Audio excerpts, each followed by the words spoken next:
So let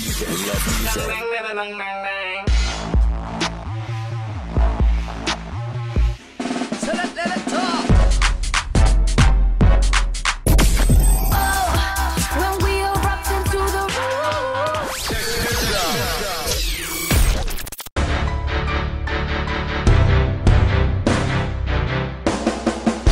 See the starlight as it guides your way. What's going on, people? You're locked in to Big Tonne Presents. I'm Big Tonne with my boy ASB today. ASB in the building, Big Tonne. How you doing today? Good, Jack? It's popping, bro. I'm good, man. I'm good. Good to finally meet you in person. Yeah, bro. Yeah, Defo. you've been doing a lot, man. You got obviously your Starlight single out at the moment. Yeah, got that out at the moment. iTunes, Amazon, Yeah. Nokia MP3, Spotify for your playlist on there. Yeah. Circulating, got the video out. Yeah, it's been alright. Obviously, like, it's a new sound from what people who are following what you're doing at the moment. Yeah. How's that been received? Like, because obviously it's totally different. Totally different. I mean, basically, I was kind of like fed up with just rapping, bro, all the time. Because I mean, the amount of times you just get a beat, write a hook, write a verse, it becomes very repetitive. A lot of the beats sound similar. Yeah. I mean, people was telling me for a long time, even I was being a bit ignorant to it, but people was telling me for a long time, you know, oh, you got to make something to cross over. You got to supply the sort of like commercial market with something. You know what I'm saying? Yeah. And I was rebelling against that for a while. I wasn't really feeling that. I'm a proper hip hop fan. I come up listening to Mobb Deep, G Unit, D Block. I mean, that wasn't really for me. But obviously, the way the UK scene is at the moment.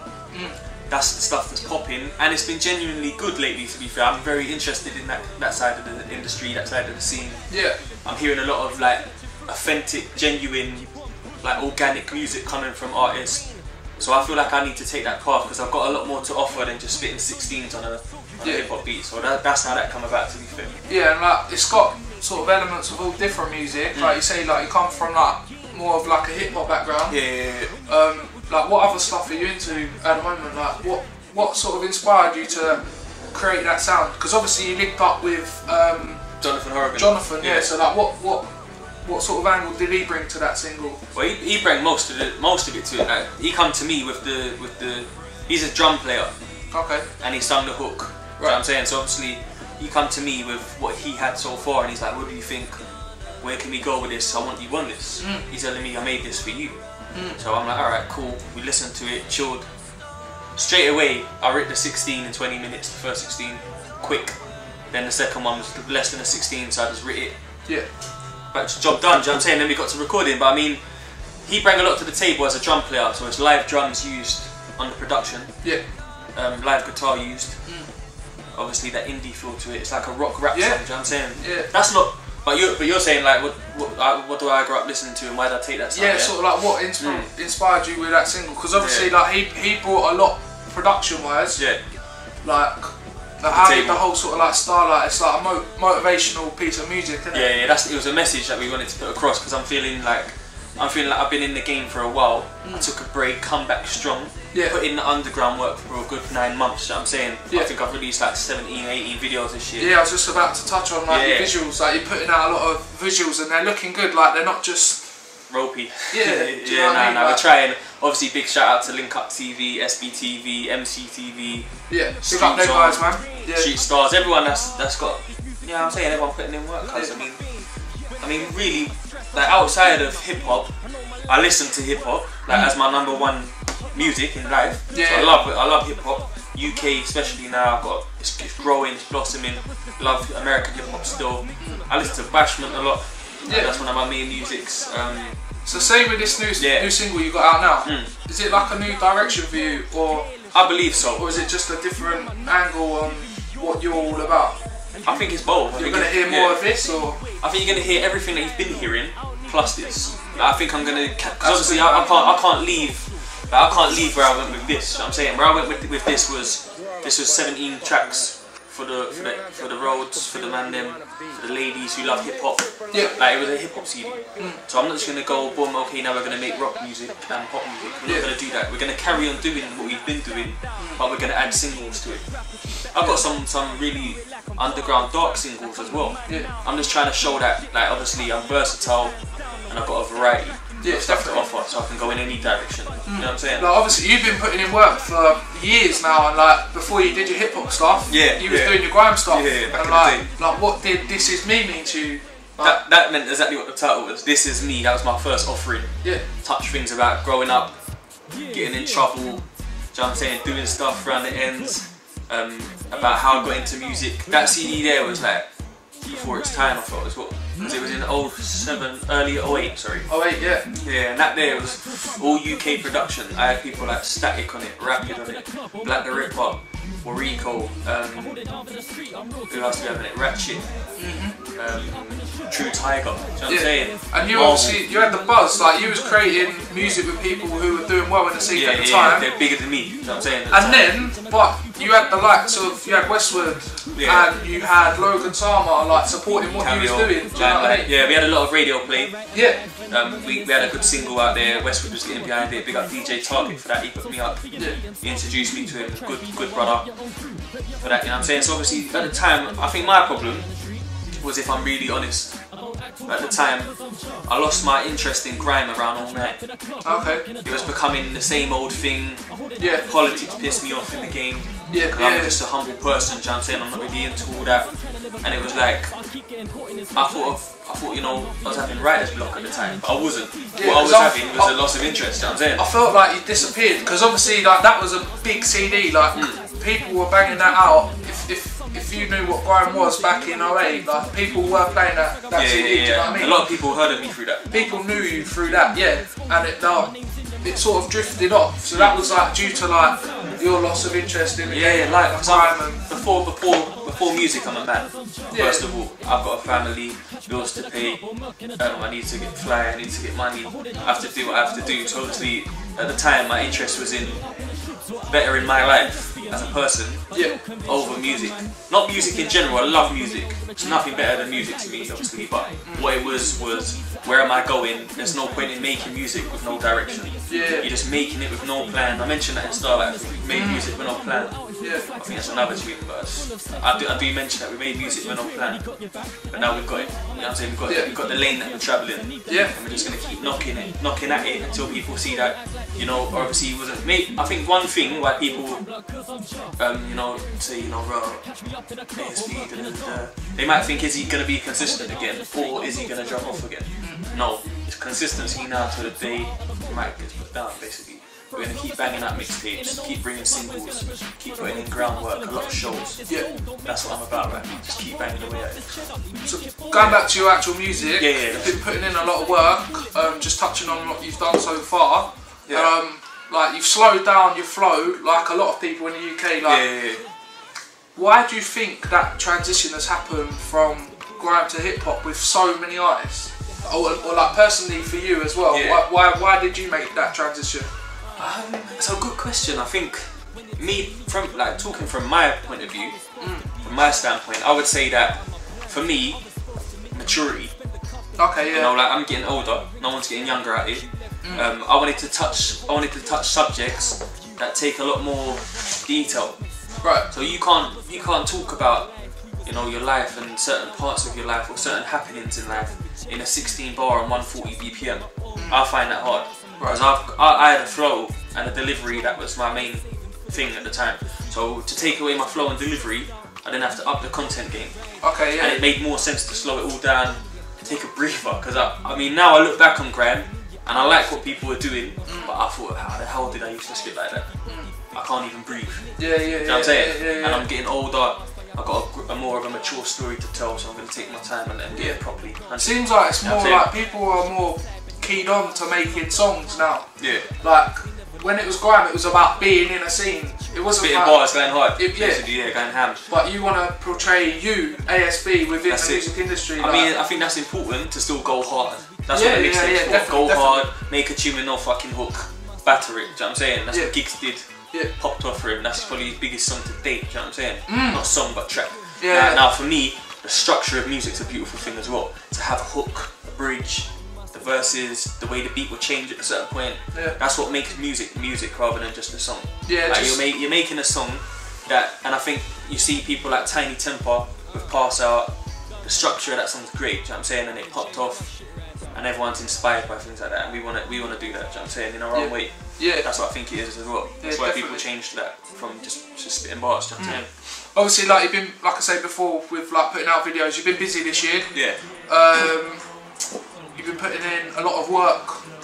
Talking about live shows now. Yeah. Like you got a show this evening. Obviously, when this comes out, you would have been there. I would have done it. Yeah. But like, just tell the people like what you've been up to on terms of the like, the live scene. Yeah, I'm trying to, basically with that, it's new to me, to be honest. Like, I only done it a few times back in 09 and that. But now, obviously, big up Advocate Talent Agency. They're the people that are getting me a lot of live shows. We've done Milton Keynes, Stratford. I've done South Bank Uni. Now tonight we're off to the Riverside Studio in Hammersmith to come up. And I've got a few big acts there, you know what I'm saying? So I think it's basically my whole thing about shows is that a lot of people tell me, you know, the music game's about your show, you know. You've got to be able to put on a show, which I'm trying to better and progress every time I do a show. Yeah. Now, to me, seeing's believing, right? So if you see me in action, and I am what I'm saying I am, and I entertain you and you like what you hear, it's probably 90% more chance that you're going to buy my single next time. Yeah, definitely. You know what I'm saying? That's what I think shows are important, and that's the direction I'm trying to take as well. Your favourite? Have you had a favourite that you've been to this year? I have, you know, secretly. Yeah. Milton Keynes. Why's that? Because it's countryside and it's like, people are different there, man. They're not as critical of your work. It's not like, oh, he's alright, but this guy's better. Then I went there and I was a bit drunk. Yeah, I had a bit too much Hennessy. That always helps, man. Yeah, I had a bit too much Hennessy before we went on. And I was interacting with the crowd a lot more. I was a bit more open for interaction after the juice, you know what I'm saying? So obviously, spoke to people who had to take photos with a couple of people.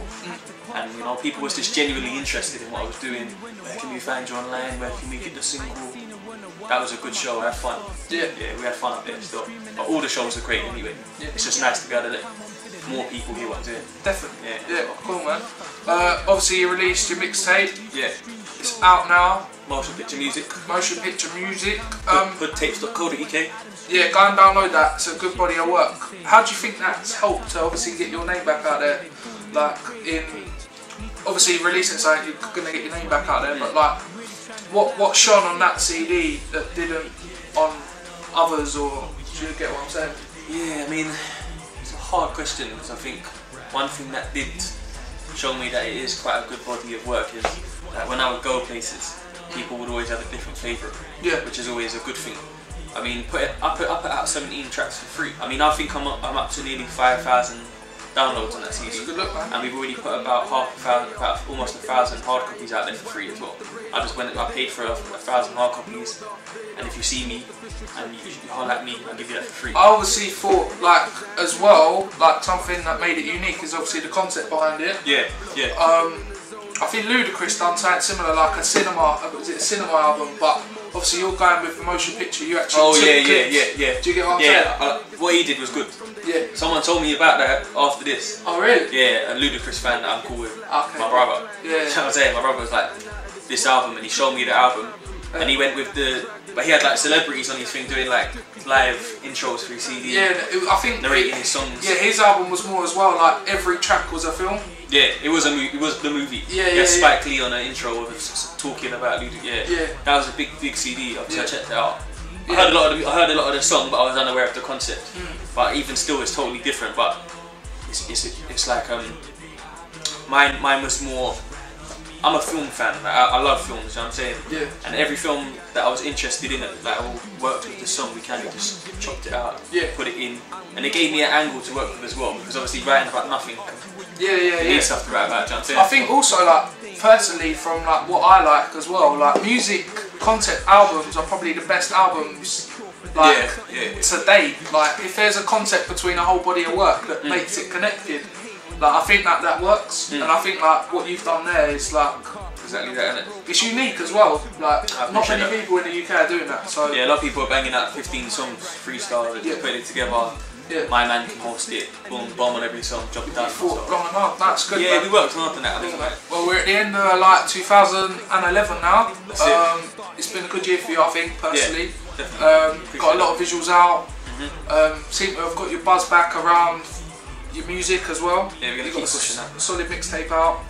Got a brand new single. I'll keep going and going and going. Yeah, nah, push that. Starlight, it's out now, man. iTunes. What have the people got to look forward to for obviously next year, 2012? Well, a lot more. Like this year was more like getting in the game, putting in that groundwork, hard graft, shooting videos spontaneously, no plan as such. Next year, a lot more planning, a lot more structure. I've got some songs that I've recorded already with a couple features that are doing their thing. Do you know what I'm saying? Like a couple of them's on the Rich tour. Others have been. Any you want to let out at all, or just gonna keep it quiet? I'd say Smiler. Okay. The Smiler, he done the beats and stuff. Yeah, he's on one. And then we've got another brother on one, but it's already recorded, but I don't want to talk about it yet. Yeah, I think that the mystique of the CD is going to do a lot for me. Yeah, so watch out for that. Definitely. Man. I mean, like, at the moment I'm working on a new mixtape, and I'm also, which is free, and I'm also working on what I would call like an LP, almost like an album. Yeah. So, I mean, I don't really want to just go ahead and make an album at this stage. I want something bigger behind me, but it's good enough to be an album. That's what I'd say. Yeah, obviously we've discussed like your pretty much your whole journey so far. Like, you've touched on a lot of things. Is there anything that you would have liked to have gone back and redone? Nah, I think I learned from so much. Yeah. I mean, I think the difference between now and then was back in the day, the business of music wasn't irrelevant. It wasn't even there. No. Like, we would go radio, fuck up the set, go home, people would rate you in the ends, give you a CD out, new thing. Now it's business, structure, correct moves, making sure that every minute of your day is spent correctly. Do you know what I'm saying? Yeah. So that's me, man. I think it's more putting in that business side of it. Yeah, definitely. And obviously, like we've as well, if people haven't seen, we've got the MTV wrap-up interviews that are out there. Yeah. We've got a lot more coverage on that side. We've got MTV, people like yourself, SBTV. Graham Daily posting the videos. Yeah. So it's like, you know, it's a lot more. You've seen the media outlets now that wasn't there before. Exactly that. Yeah. I mean, radio play, we're working on that, but just look forward to the good music, man. A lot more collaborations with artists. A lot more solo product, you know what I'm saying? And a lot more everything, man. A lot more visuals. Yeah. Just a good year, hopefully. But it seems like you've obviously been putting in work. You've got your head screwed on. You seem like you're going in the right direction. Yeah, that's the plan. It's been an absolute pleasure meeting you, bro. Absolute pleasure. Been waiting for it myself. So good luck. Nah, that's cool, man. Big Tonne presents. Any last words? Yeah, basically, you know, just support what I'm doing. I'm here for the long stay. Believe in what I'm doing. I believe in it, so you should. ASB Music is my Twitter. ASB Music fan page on Facebook. Okay. And the single, obviously the single Starlight, featuring Jonathan Horrigan, out now. iTunes, Spotify, Amazon, Nokia MP3. Go and cop that and watch the video as well on Link Up TV. Definitely, big up everyone I've worked with, man. Look out for all of them. Cool, man. We're putting in mad work. Appreciate that. Take care, guys, yeah?